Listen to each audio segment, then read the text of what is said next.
Audio Jungle. Hi friends, this is Avrish. This is Vijay Kumar. We are going to present a video on chemical engineers who changes the world. Hope you enjoy this video.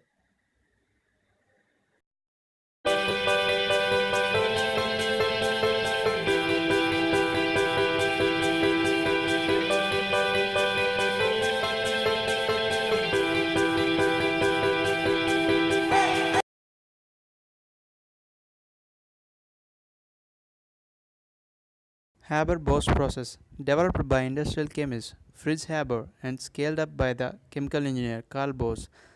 The Haber-Bosch process takes nitrogen from the air and converts it to ammonia. The equation N2 plus 3H2 gives rise to 2NH3. This made it possible for the first time to produce synthetic fertilizers and produce sufficient food for the Earth's growing population. Indeed, without the Haber-Bosch process, we would only be able to produce around 2/3 the amount of food we do today. Solving the problem earned Haber and Bosch 2 Nobel Prizes in chemistry, Haber in 1918, Bosch in 1931.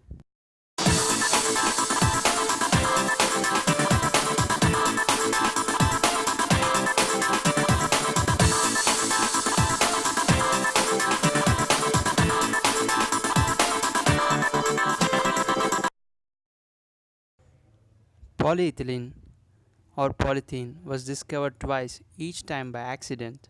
The German chemist Hans von Pechmann and the first to synthesize as an unexpected result of heating diazomethane. It was discovered again by two research chemists, Reginald Gibson and Michael Perrin. But it was a chemical engineer, Dermot Manning, who built the high-pressure research reactor that made the experiment possible, as well as the larger reactors needed for full-scale production. The annual global production is approximately 80 million tons. Its primary use is packaging, plastic bag, plastic films, geomembranes, containers including bottles, etc.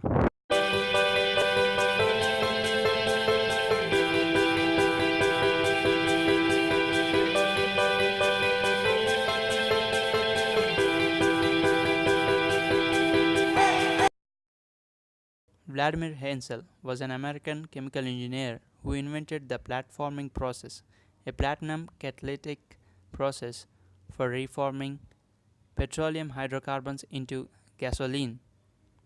He was influential in the creation of catalytic converters, which is a control device that converts toxic pollutants in exhaust gas to less toxic pollutants from automobiles. Catalytic converters are used within internal combustion engines fueled by either petrol or diesel engines.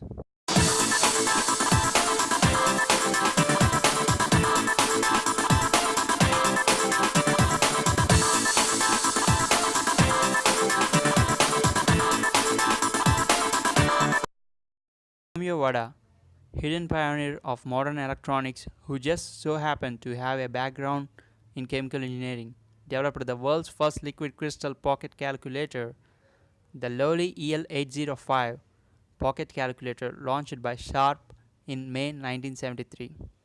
Is the direct ancestor of today's flat screen displays, be they on a TV, your smartphone, your laptop, microwave, or just about any other electronic device you care to name.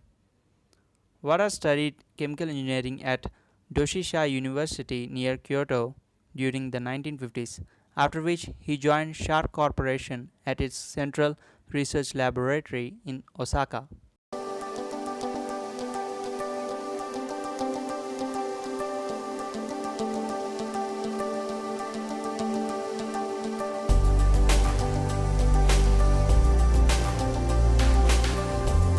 Andrew Stephen Grew, Hungarian-born American, he is science pioneer in the semiconductor industry.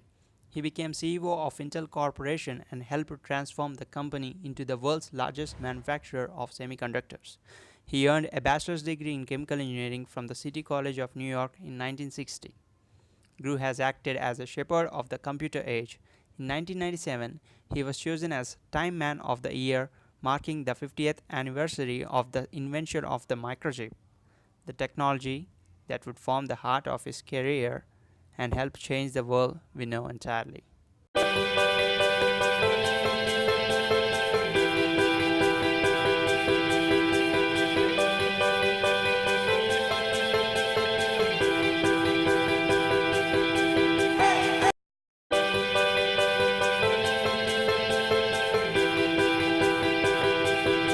What happened that turned the world's most rare and expensive metal into a cheap commodity?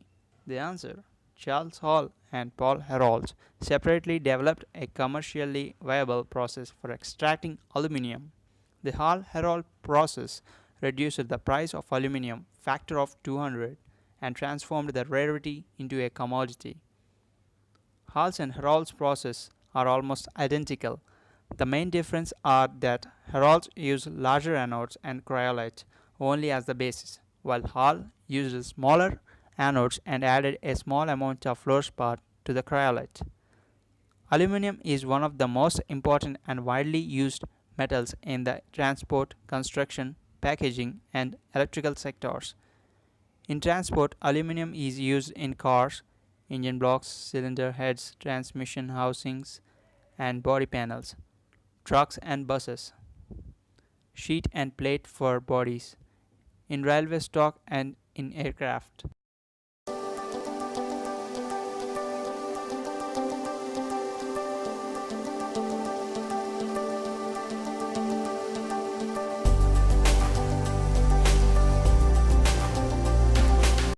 Francis Thomas Bacon was an English engineer who developed the first practical hydrogen-oxygen fuel cell. Fuel cells are often compared to batteries. Both convert the energy produced by a chemical reaction into usable electrical power. Hydrogen-powered fuel cells are not only pollution-free but also can have 2 to 3 times the efficiency of traditional combustion technologies. Fuel cells can also power our transportation, including personal vehicles, trucks, buses, and marine vessels. Hydrogen can play a particularly important role in the future by replacing the imported petroleum we currently use in our cars and trucks.